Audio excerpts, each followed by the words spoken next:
پھر آپ دیکھیے کہ رسول اللہ کی خوشخبری کتنی بڑی ہے. آپ صلی اللہ علیہ وسلم نے فرمایا من قام رمضان ایمانا و احتسابا غفر له ما تقدم من ذنبه.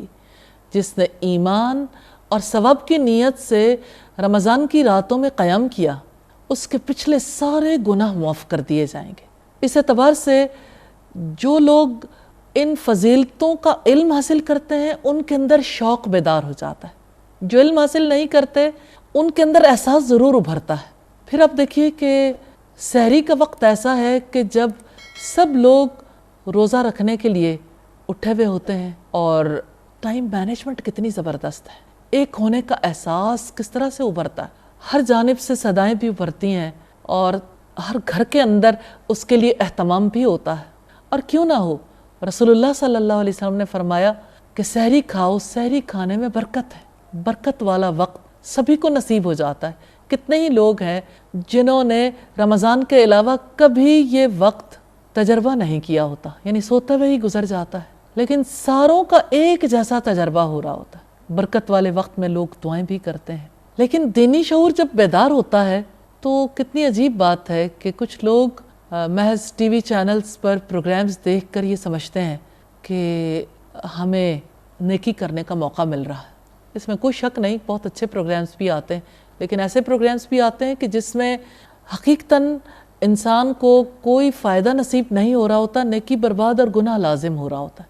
کیونکہ بہت ساری بدعات، بہت ساری ایسی باتیں بھی آ رہی ہوتی ہیں جن کی وجہ سے نفع نصیب نہیں ہوتا.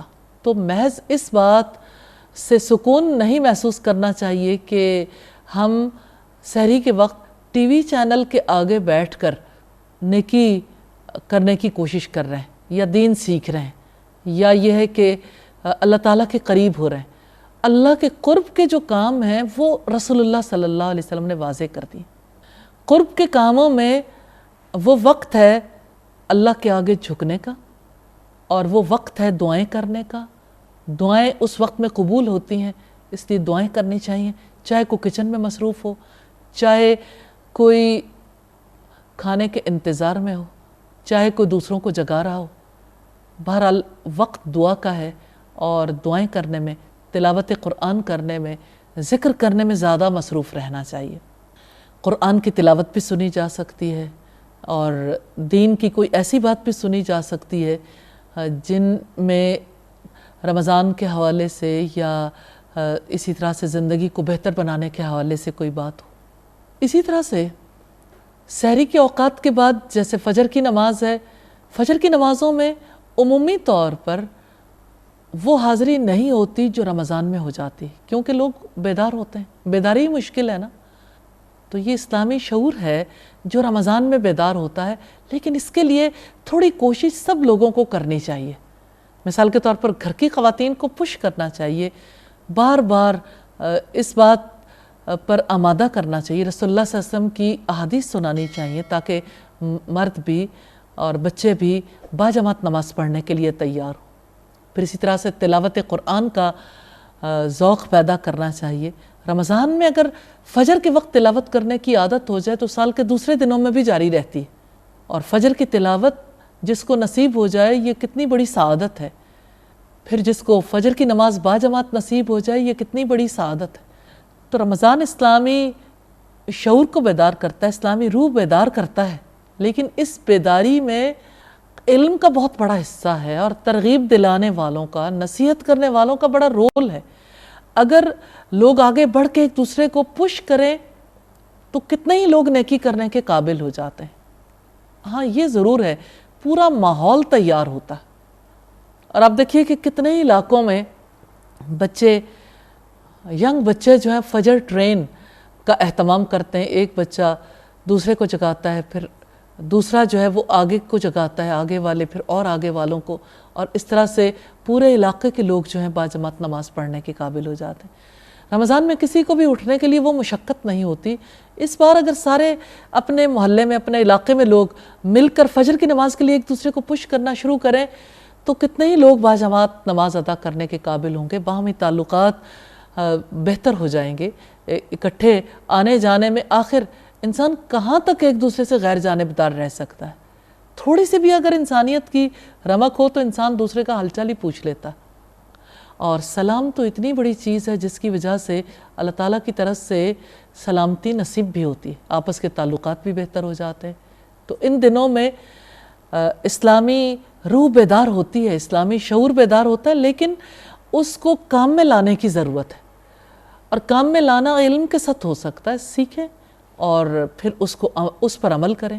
جیسے آپ نے ان دنوں میں زیادہ ایک دوسرے کے حقوق ادا کرنے ہیں تو زیادہ ایک دوسرے کو قریب بھی لایا جا سکتا ہے، نیبرز کو، رشتہ داروں کو، اور نیکی کی تلقین بھی کی جا سکتی ہے. پھر سحریاں ایسی ہیں، عمومی طور پر ایسا ہوتا ہے کہ لوگ افطار کے موقع پر لوگوں کو دعوت دیتے ہیں، سحری کی دعوت بھی دی جا سکتی ہے. جب لوگ بیداری ہو چکے، جب لوگوں نے کھانا کھانا ہی ہے تو تعلقات کو بھی بہتر بنائیے، کیونکہ رسول اللہ صلی اللہ علیہ وسلم کا فرمان ہے اطعموا الطعام.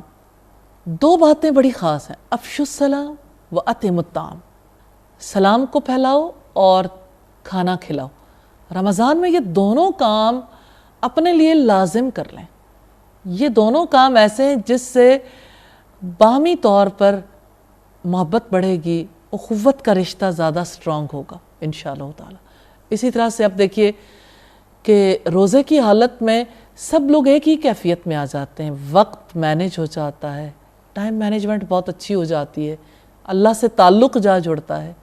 پھر آپ دیکھیں کہ بہت سارا وقت بچتا ہے جس میں بہت سے نیکی کے کام کیے جا سکتے ہیں، ایک دوسرے سے کمپٹیشنز بھی لگائے جا سکتے ہیں، تلاوت قرآن کے، ذکر کے، پھر اسی طرح سے راشن دینے کے حوالے سے، پھر اسی طرح سے زیادہ لوگوں کو نماز پڑھوانے کے حوالے سے. پھر آپ دیکھیں کہ جیسے فجر کی نماز ہے، اسی طرح سے ظہر، عصر، یہ دو نمازیں جو ہیں ان کے لیے بھی ایفرٹ کی جا سکتی. روزے میں لازماً لوگ آ کے دوپہر کو آرام کرنا چاہتے ہیں، تو آرام سے پہلے نماز اور آرام کے بعد پھر ایک نماز ہے، تو اس میں بھی باجماعت نمازوں کے لیے تلقین کی جا سکتی ہے.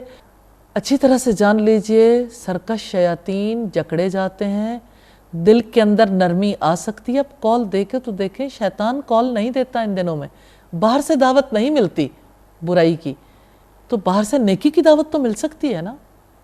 پھر اسی طرح سے جو اہم امور ہیں ان میں مغرب اور عشاء کی باجماعت نمازیں بھی ہیں، اس کے لیے ترغیب دلائی جا سکتی. پھر افطاریاں کروانا، افطار کا موقع بھی ایسا ہے کہ جو سب لوگوں کے لیے ایک ہی ٹائم ہے، ایک ہی ٹائم پہ سب لوگوں نے آلموسٹ تھوڑے بہت اختلاف کے ساتھ افطار کرنا ہوتا ہے. اس موقع پر بھی یعنی اپنا ایک چھوٹا سا گروپ گھر والوں کے اوپر زیادہ توجہ دی جا سکتی ہے کہ گھر والے بیٹھ کے باہمی دعائیں کریں. حضرت عبداللہ ابن مسعود اپنے گھر والوں کو اکٹھے کرتے تھے اس موقع پر اور دعائیں کرتے تھے. کیوں نہیں؟ ہر گھر میں یہ ماحول پیدا ہو سکتا ہے، ماحول تو بنا ہوا ہے، سب لوگ افطار کے لیے تیار ہیں، تو کیوں نہیں انہیں دعائیں کرنے کے لیے بھی تیار کرتے کہ دعا کی قبولیت کا وقت ہے. رمضان موقع فراہم کر دیتا ہے، کرنے والے کام تو سب لوگوں کے، اور نبی صلی اللہ علیہ وسلم کی سنت سے ہمیں سارے طریقے پتہ چلتے ہیں. انہیں اپنانے کی ضرورت ہے، جاننے کی اور اپنانے کی ضرورت ہے، اپنا لیجئے. اسی طرح سے افطاریاں کروا کے لوگ ایک دوسرے کے ساتھ زیادہ جڑ جاتے ہیں، تعلقات زیادہ بہتر ہو جاتے ہیں. پھر رمضان میں جیسے عشاء کی نماز کے ساتھ تراویح کا سلسلہ ہے، پھر رت جگہ جو ہیں وہ بہت زیادہ ہیلپ دیتے ہیں، لیکن رت جگہ اللہ کے لیے ہوں. بہت چھوٹی راتیں ہیں، ان دنوں میں بڑی آسانی کے ساتھ لوگ اپنی راتوں سے فائدہ اٹھا سکتے ہیں، نیکی کے بہت سارے کام انجام دیے جا سکتے ہیں، لیکن آرام بھی کیا جا سکتا ہے. آخری عشرے میں رسول اللہ صلی اللہ علیہ وسلم خود بھی جاگتے تھے، گھر والوں کو بھی جگاتے تھے. اس عشرے کے لیے ابھی سے پلان کر لیں گے انشاءاللہ. ان راتوں کو زیادہ اچھے طریقے سے بتایا جا سکتا ہے، قیام اللیل میں، قرآن سننے میں، قرآن پڑھنے میں، نیکی کی تلقین کرنے میں. اسی طرح سے رمضان کے آخری عشرے کی عبادت اعتکاف ہے. اعتکاف کی وجہ سے بھی مسلمانوں کے درمیان باہمی تعلقات بڑھ جاتے ہیں، اور اعتکاف بذات خود ایک سچی روح بیدار کرتا ہے. اپنا گھر چھوڑ کے مسجد میں جا کے اعتکاف کرنا ایک میسج ہے کہ مسلمان اس مسجد کی وجہ سے ایک ہے. اصل گھر تو اللہ کا گھر ہے، ان گھروں کے ساتھ تعلقات بہتر بنانے۔ حقیقت یہ ہے کہ یہ ایک بہت بڑا میسیج ہے۔ مسلمان اللہ کے اس گھر کی وجہ سے باہمی طور پر جڑ سکتے ہیں اور اسلام کو سربلند کرنے کے لیے کام کر سکتے ہیں، اگر ان مساجد کے ساتھ ایک سچا تعلق قائم ہو جائے۔ پھر آپ آخری عشرے میں دیکھیے، لیلۃ القدر کی وجہ سے سب لوگوں کا دھیان لیلۃ القدر کی طرف ہو جاتا ہے، لوگ اس کے لیے اہتمام بھی کرتے ہیں۔ وہ لوگ جو عام دنوں میں نہیں کرتے، لیلۃ القدر کے لیے خاص طور پر 27ویں رات کے لیے اور آخری راتوں کے لیے ضرور اہتمام کر لیتے ہیں۔ پھر اسی طرح سے رمضان کے اختتام پر جو صدقہ فطر کے لیے تیاری ہے، پھر عید کے لیے تیاری ہے، یہ سب سلسلے مسلمانوں کو ایک کر دیتے ہیں۔ عید کی نماز تک کیسے کنیکٹیوٹی ہے، تو یہ رمضان اور روزہ کس طرح سے اسلامی شعور کو بیدار کر دیتے ہیں۔ پورے مہینے میں مسلسل ایک طرح کا کام کرنا پورے سال کے لیے تیار کر دیتا ہے۔ تو رمضان کو اپنے لیے غنیمت سمجھیے، برکت والے مہینے سے فائدہ اٹھائیے۔ اللہ تعالیٰ کی طرف سے تو پورے انتظامات کیے گئے، آسمانوں پر جنت کے دروازے کھل گئے، جہنم کے دروازے بند کر دیے گئے، زمین پر سرکش شیاطین کو قید کر دیا گیا، اور زمین پہ رہنے والوں کے لیے رہنمائی کا انتظام کر دیا گیا۔ ایسا پیکج دے دیا گیا جس میں وہ ایک لڑی میں پرو دیے گئے۔ یہ شعور بھی بیدار ہو گیا۔ جب وہ روح بیدار ہوئی ہے تو اب آگے بڑھ کے اس کے مطابق عمل بھی کر لیجئے۔ جو رب چاہتا ہے وہ یہ کہ سب کے دل اللہ تعالیٰ سے جڑ جائیں۔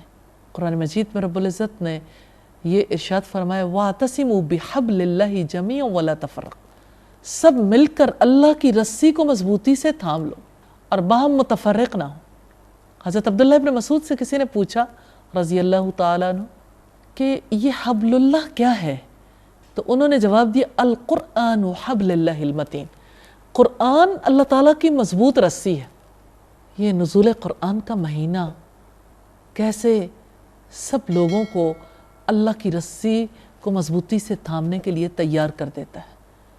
اللہ تعالیٰ سے دعا ہے ہمیں اس کا سچا شعور نصیب فرمائے، ہمیں اپنی ہدایات کو اپنانے کی توفیق عطا فرمائے، اور ہمیں اس زمین پر جو کردار ادا کرنا ہے بحیثیت مسلم کے، کہ ہم خود اپنے آپ کو اللہ کی آگ سے بچائیں، اپنے گھر والوں کو اور زمین والوں کو بھی سلامتی کا پیغام دیں۔ اللہ تعالیٰ ہمیں یہ پیغام دنیا کے گوشے گوشے تک پہنچانے کی توفیق عطا فرمائے۔ وآخر دعوانا ان الحمد للہ رب العالمین۔